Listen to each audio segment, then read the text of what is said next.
ಏನು ಮಾಡ್ತಾರೆ ಅಂತಂದರೆ ಇದಕ್ಕೊಂದು ಕಂಪ್ನಿಗಳಿದಾವೆ, ಡೋರ್ ಇದಲ್ಲ, ಆ ಡೋರ್ ತಯಾರು ಮಾಡುವಂಥ ಫ್ಯಾಕ್ಟ್ರಿಗಳಿದ್ದಾವೆ. ಆಮೇಲೆ ಪ್ಲಾಸ್ಟಿಕ್ ಮತ್ತು ಮರುಬಳಕೆ ಮಾಡುವಂಥ ಇದೆ. ಈಗ ಪಾಲಿಥೀನ್ ತೊಗೊಂಡು ಈ ಥರ ಪ್ಲಾಸ್ಟಿಕ್ ಮಾಡ್ತಾರೆ, ಈ ಥರ ಚೇರು ಮಾಡ್ತಾರೆ. ನಾನಾ ರೀತಿಯ ಪಾಠ ಪುಸ್ತಕಗಳು ಏನಾದರೂ ಮಾಡಿಬಿಟ್ಟು ನಮ್ಮ ಸಮಾಜಕ್ಕೆ ಒಂದು ಉಡುಗೊರೆ ಆಗುತ್ತೆ.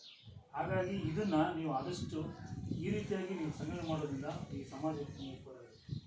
ನೋಡಿ, ಇವತ್ತು ಮಳೆ ಬರಲ್ಲ ಅಂತ ಗೊತ್ತು ಎಷ್ಟೋ ಜನ ನಾವು ಹೋದ ವರ್ಷ ಸರ್ ಮಳೆನೇ ಇಲ್ಲ, ನೀರಿಂದ ಎಷ್ಟು ಕೊರತೆ ಆಗ್ಬಿಡುತ್ತೆ, ಬೇರೆ ಕಡೆ ಎಲ್ಲ ನೀರು ಇನ್ನೂ ದೊಡ್ಡ ಸಮಸ್ಯೆ ಆಗುತ್ತೆ. ಹೇಳ್ಕೊಡಿ ನೀರಿಂದು ತುಂಬ ಸಮಸ್ಯೆ ಆಗುತ್ತೆ. ಯಾಕಂತಂದರೆ ಮಳೆ ಬರೋದಿಲ್ಲ.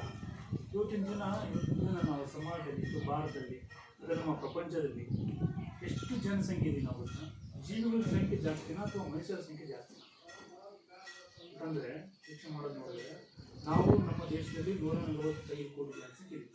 145 ಕೋಟಿ ಜನಸಂಖ್ಯೆಯಲ್ಲಿ 203 ಕೋಟಿ ಎಷ್ಟೋ ಜೀವರಾಶಿಗಳಿದೆ. ಆ ಜೀವರಾಶಿಗಳಿದೆ. ನೀರೆಷ್ಟಿದೆ ನಮ್ಮ ಪ್ರಪಂಚ ದೇಶದಲ್ಲಿ? ನೀರು 75% ನೀರಿದೆ, ಇನ್ನು 25% ಭೂಮಿ ಇರೋದು.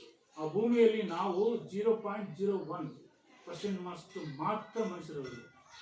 0.01% ಮಾತ್ರ ಮನುಷ್ಯರಿರೋದು. ಬಟ್ ನಾವೇನು ಮಾಡ್ತೀವಿ ಅಂದರೆ 0.01% ಇರ್ತಕ್ಕಂಥ ಮನುಷ್ಯರು ಇವತ್ತು ಪ್ಲಾಸ್ಟಿಕ್ ಇತ್ಯಾದಿ ಬಳಕೆಯಿಂದ ನಾವು ಇರ್ತಕ್ಕಂಥ ಜೀವರಾಶಿಗಳು ಇರೋಲ್ಲ, 99.99 ಪಶುಗಳು, ಪ್ರಾಣಿಗಳು, ಪಕ್ಷಿಗಳು, ಜೀವರಾಶಿಗಳು ಇದರಲ್ಲಿ ಇವುಗಳೆಲ್ಲ ನಾವು ಹಿಂಸೆ ಕೊಡ್ತೇವೆ.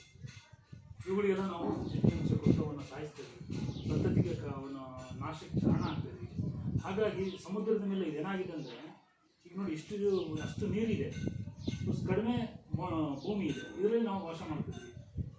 ಸಮುದ್ರದಲ್ಲಿ ನಮಗೆ ಏನು ಮಳೆ ಬರಬೇಕಂದ್ರೆ ಗಿಡ ಮರಗಳು ತುಂಬ ಅವಶ್ಯಕ. ಗಿಡ ಮರಗಳು 25% ಮಾತ್ರ ಭೂಮಿ ಇರೋದು, ಅದರಲ್ಲಿ ಒಂದು 10% ಮಾತ್ರ ಗಿಡಗಳಿರೋದು. ಇಷ್ಟು ಇವು ನಮಗೆ ಗಾಳಿ ಕೊಡ್ತವೆ, ಅದರಿಂದ ನಾವು ಬದುಕ್ತೀವಿ. ಆದ್ದರಿಂದ ಇನ್ನೂ 75% ಸಮುದ್ರ ಇದೆ. ಸಮುದ್ರದ ಆಳದಲ್ಲಿ ಕೂಡ ಈ ಥರ ಗಿಡ ಮರಗಳಿದ್ದಾವೆ, ಗಿಡಗಳಿದ್ದಾವೆ, ಸಸ್ತನಿಗಳಿದ್ದಾವೆ, ಸಣ್ಣ ಸಣ್ಣ ಸಸ್ತನಿಗಳಿದ್ದಾವೆ, ಗಿಡಗಳಿದ್ದಾವೆ, ಸಸ್ಯಗಳಿದ್ದಾವೆ, ನಾನಾ ರೀತಿಯ ಸಸ್ಯಗಳಿದ್ದಾವೆ. ಈ ಸಸ್ಯಗಳಿಂದ ಕೂಡ ನಮಗೆ ಆಕ್ಸಿಜನ್ ಸಿಗುತ್ತೆ. ಇನ್ನು ನೆನಪಲ್ಲಿ ಬರೀ ಗಿಡಗಳು ಅಷ್ಟನ್ನೆಲ್ಲ ನಾವು ಹೊರಗಡೆಯಿಂದ ಭೂಮಿಯಿಂದ ಮಾತ್ರ ನಾವು ಆಕ್ಸಿಜನ್ ತಗೊಳ್ಳೋದು. ಸಮುದ್ರದ ಒಳಗಡೆ ಇರ್ತಕ್ಕಂಥ ಒಂದು ಸಸ್ಯಗಳ ಕಡೆಯಿಂದ ಕೂಡ ನಮಗೆ ಆಕ್ಸಿಜನ್ ಸಿಗುತ್ತೆ. ಒಂದು ಸಮಯದಲ್ಲಿ ನಮಗೆ ಕೊರೋನಾ ಸಮಯದಲ್ಲಿ ಉಸಿರಾಡೋಕ್ಕೆ ತೊಂದರೆ ಆಯಿತು. ಯಾಕಾಯಿತು ಅಂದರೆ ನಾವು ಅತ್ಯಂತ ಪ್ಲಾಸ್ಟಿಕ್ ಯೂಸ್ ಮಾಡ್ತಿದ್ವಲ್ಲ, ಈ ಪ್ಲಾಸ್ಟಿಕ್ಕು ಸಮುದ್ರದ ಮೇಲೆ ಒಂದು ಪೊರೆಯಾಗಿದೆ. ಸಮುದ್ರದ ಮೇಲೆ ಒಂದು ಪೊರೆಯಾಗಿದೆ. ಮೈಕ್ರೋ 0.05% ಅಷ್ಟು ಒಂದು ಪೊರೆಯಾಗಿದೆ. ಅಂದರೆ ಸಮುದ್ರದಲ್ಲಿರ್ತಕ್ಕಂಥ ಗಾಳಿ, ಸಸಿಗಳೇನು ಗಾಳಿ ಬಿಡ್ತಾವಲ್ಲ, ಆ ಗಾಳಿಯಿಂದ ಹೊರಗಡೆ ಗಾಳಿ ಬರ್ತಾ ಇಲ್ಲ. ಒಬ್ಬರು ಕೊಡ್ತಕ್ಕಂಥ ಗಾಳಿ ಸಮುದ್ರದ ಆಚೆ ಬಂದು ನಮಗೆ ಸೇರ್ಸೋಕ್ಕಾಗ್ತಾ ಇಲ್ಲ. ಹಾಗಾಗಿ ಕೊರೋನಾ ಸಮಯದಲ್ಲಿ ಉಸಿರುಗಟ್ಟಿ ಎಷ್ಟೋ ಜನ ಸತ್ತೋದು, ಆಕ್ಸಿಜನ್ ಕೊರತೆ ತುಂಬ ಸಮಸ್ಯೆ ಆಯಿತು. ಹಾಗಾಗಿ ನಿಮ್ಗೆ ಹೇಳೋದು ಇಷ್ಟೇ ಅಂತಂದರೆ, ಇವನ್ನ ನೀವು ದಯವಿಟ್ಟು ನಿಮ್ಮ ಕೈ ಮುಗಿದು ಕೇಳ್ಕೊತೀರಿ. ಈ ಥರ ನೀವೆಲ್ಲರೂ ನಿಮ್ಮ ಮನೆಯಲ್ಲಿ ಬಾಟಲ್ ಏನು ದುಡ್ಡು ಕೊಟ್ಟು ತೊಗೋಬೇಕಾಗಿಲ್ಲ, ಎಲ್ಲಾದರೂ ಸಿಗ್ತವೆ, ಹೇಗಾದರೂ ಸಿಗ್ತಾವಲ್ಲಮ್ಮ. ಈ ಸಿಗೋವಂಥ ಬಾಟ್ಲಲ್ಲಿ ಕಷ್ಟಪಟ್ಟು ಒಂದು 2 ನಿಮಿಷ ಕುಂತ್ಕೊಂಡು ಒಳ ತೂರಿಸಿ ಒಂದು ಕಬ್ಬಿಣದ ರಾಡು ಅಥವಾ ಒಂದು ಸಣ್ಣದೊಂದು ಏನೋ ಇತ್ತುಕೊಂಡು ಅದಿಮೆ ಈ ಥರ ಮಾಡಿ ಸಂಗ್ರಹಣೆ ಮಾಡಿ ಕೊಡ್ರಿ, ಹೋಗಿ ಕೊಡ್ರಿ, ಪಂಚಾಯತಲ್ಲಿ ಕೊಡ್ರಿ. ಅದನ್ನು ಅಲ್ಲಿ ಬಿಸಾಕೋ ಬದಲು ಇಷ್ಟು ದೊಡ್ಡದು ಕಸ ಹಾಕೋ ಬದಲು ಸಣ್ಣದಾಗಿ ಬಿಡೋದು ಇಷ್ಟು ಇಲ್ಲ. ನಮಗೆ ವಿಷಯವನ್ನು ನುಗ್ಗೋದು ಕಡಿಮೆ ಆಗುತ್ತೆ. ಇದರಿಂದ ಸಮಾಜಕ್ಕೂ ಕೂಡ ತುಂಬ ಉಪಕಾರ ಆಗುತ್ತೆ. ಆಮೇಲೆ ಕೇಳ್ಕೊಳ್ತಾ ಇದ್ದೀನಿ, ಈ ಹಾಲಿನ ಪ್ಯಾಕೆಟು ಇದರಲ್ಲಿ ನೋಡಿ ಎಷ್ಟು ಸೋಪ್ ಇದೆ, ಶಶಿ ಸೋಪ್ ಇದೆ, ಸಂತೂರ್ ಇದೆ, ಬ್ರೆಡ್ ಬಿಸ್ಕೆಟ್ ಇದೆ, ಶಾಂಪು ಇದೆ, ಇನ್ನೊಂದು ಕುರ್ಕುರೆ ಇದೆ.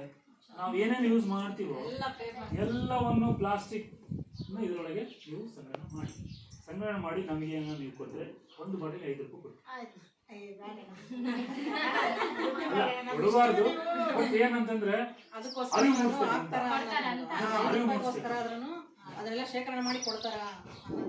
ಅರಿವು ಮೂಡಿಸಿದ್ರೆ, ಅದು ನಾವು ಒಬ್ರಿಗೊಬ್ರು ಅರಿವು ಮೂಡಿಸಿದ್ರೆ ನಮಗೆ ಭಾಳ ತುಂಬ.